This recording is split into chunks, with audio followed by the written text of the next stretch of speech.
Maintenant, ce qu'on va aller faire, c'est des petits boutons CSS, donc des petits boutons tout simplement comme ça, qui, lorsqu'on passe au survol, bien, changent de couleur.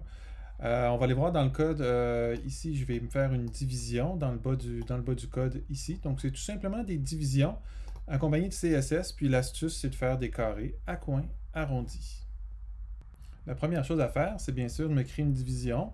Je vais me positionner, tiens, juste en haut de sous ma galerie d'images et en haut de mon footer, mais toujours dans le main, puisque c'est quand même ma page de contenu.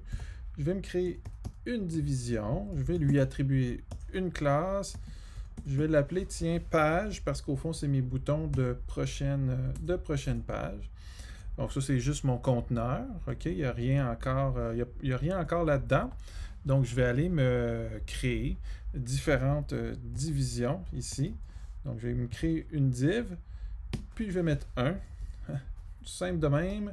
Ensuite, je vais sélectionner ça. Commande D, commande D, commande D. J'en voulais 3. Donc, 1, 2, tiens, on va en mettre 4, 3, 4 ici. Donc, j'ai juste créé plusieurs chiffres, un à la suite de l'autre. Alors, allons-y pour les CSS. Donc, je m'en vais dans mes CSS de l'autre côté parce que pour le moment, ben, j'ai juste une suite de chiffres un après les autres. Je peux annoter aussi un peu ça, dire bouton prochaine page pour m'aider à me retrouver dans mon code. Et puis, ben là, je vais commencer par, par styliser ce gros conteneur-là qui contient mes différents boutons. Donc, point, page. Et là, qu'est-ce que je vais lui dire à ce conteneur-là? Ben, je vais lui donner une largeur, déjà, hein, parce que je veux le centrer. Fait que si je veux le centrer, il faudrait qu'il y ait une largeur, déjà en partant. Tiens, 400 pixels, ça devrait avoir de l'allure. Je vais y mettre un petit peu de marge en haut, puis un petit peu de marge en bas. Ouais. Donc, allons-y avec un petit peu de marge en bas, tout simplement, ici. 100px. Déjà, ça va tasser un petit peu, parce que la marge en haut, au final, c'est quand même correct. Puis là, je vais le centrer. Donc, vous vous rappelez de ça. Donc, centrer, c'est... On va aller avec notre margin left. Et on va mettre ça à quoi? À auto, ici. Point virgule. Puis je fais la même affaire pour mon margin right. Donc je copie ça ici. Et je vais faire tout simplement la même chose avec margin right, R-I-G-H-T, auto. Alors là, vous le voyez, c'est centré. Ça fait que ça fait mon affaire. Là maintenant, ce qui me reste à faire, c'est d'aller travailler sur toutes ces petites divisions-là qu'il y avait dans que dans cette grosse division-là.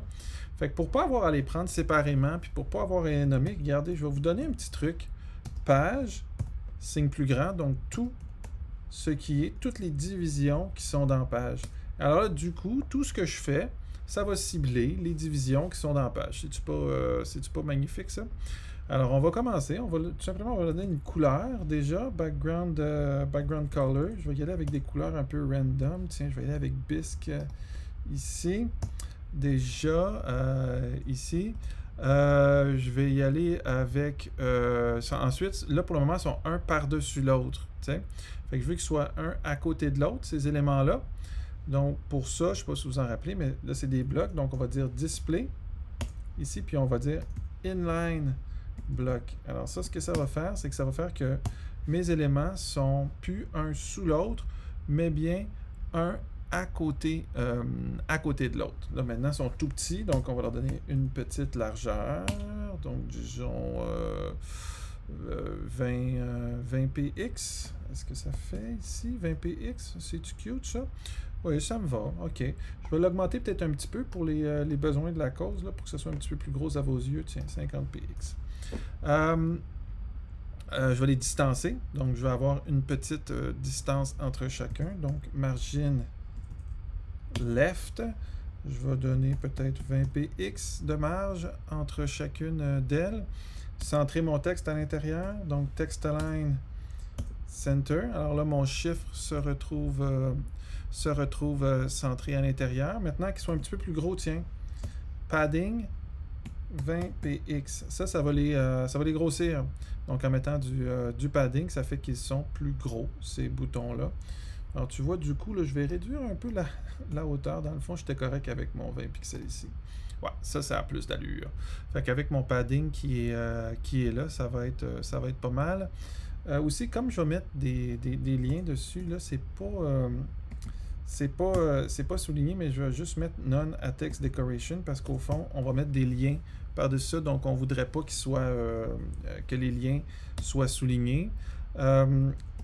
Cursor, je vais écrire pointer. Ce que ça va faire, c'est que ça va faire que lorsque je survole, vois-tu, j'ai un petit curseur en forme de main qui arrive ici. Bon, ben, c'est pas mal fini pour ça. Ouais, la couleur du texte, tiens, color, white, si vous voulez. Hein, donc, comme ça fait que la couleur du texte est blanche par défaut. C'est au goût. Peut-être que Bisque, c'est un petit peu pâle pour ça. Ça sera à vous de voir pour personnaliser ces couleurs-là. Tiens, si je les mets marron, c'est plus clair, c'est plus lisible. Bien que j'aime pas le marron, là, en l'occurrence. Maintenant, à cette heure, j'ai quasiment fini, excepté que ce sont des carrés. J'aimerais que ce soit des ronds. Vous allez voir, c'est super simple. Border, radius, ici. Et là, border radius. Si je mets 50%, donc ça fait que 50%, ça fait des cercles parce que le bord de chacun est à 50% de la somme. Pour mon étape finale, ici, j'ai corrigé un peu les couleurs, j'étais plus capable. Donc pour notre étape finale, on a les boutons, mais lorsqu'on survole, il n'y a pas de hover. Donc il faut venir lui dire. Donc on va repartir avec notre layer page, parce qu'on est dans page. On est toujours dans toutes les divisions qu'il y a dans page, donc c'est à peu près la même règle que ce qu'on avait ici, excepté que cette fois-ci, on veut que ce soit au-dessus. On l'avait déjà dit, hein, c'est la pseudo-classe hover, donc 2 points hover. Et alors, je peux mettre la couleur qui me plaît. Je change de background color tout simplement ici. Et donc, en changeant le background color pour la couleur, on va mettre la couleur du pied pour avoir un peu de correspondance. Donc, en ayant cette couleur-là, lorsque je survole, ça change pour la couleur qui est dans le background div hover. Ici, au niveau de mes petits boutons CSS.